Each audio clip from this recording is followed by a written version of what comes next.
और अभी एक बार फिर से आपको बराह रास्त लिए चलेंगे जहां एमकेएम पाकिस्तान के रहनुमा फारूक सत्तार इजहार ख्याल कर रहे हैं।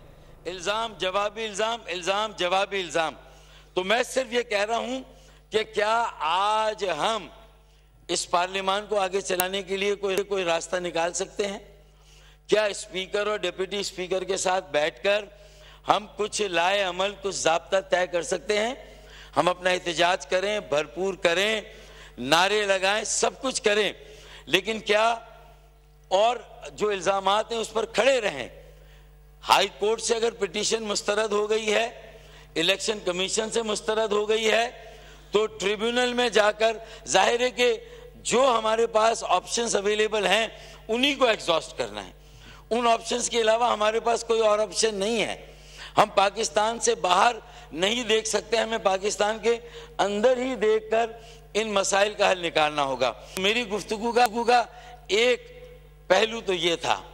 दूसरा, जब आज आप कामयाब हुए, एक तारीख रकम हुई है, तो मैं आपको ये बताऊं कि हमने इसी पार्लियामान हाउस में जो सेनेट के साथ एक कमेटी का रूम है, कमेटी रूम नंबर 2 में जहां धूल उड़ रही है, डस्ट बैठ नहीं रही, लोगों को समझ नहीं आ रहा कौन सही है कौन गलत, 25 करोड़ अवाम और हमारा सबका वोट बैंक कंफ्यूज होगा, तो हम कोई ऐसी तदाबीर भी करें कि अपने इंतहाई इख्तलाफ के बावजूद क्या जो हमें ये मौका मिला है, क्या हम कोई ऐसा एमकेएम पाकिस्तान के रहनुमा फारूक सत्तार कौमी असम्बली में इजहार ख्याल कर रहे हैं।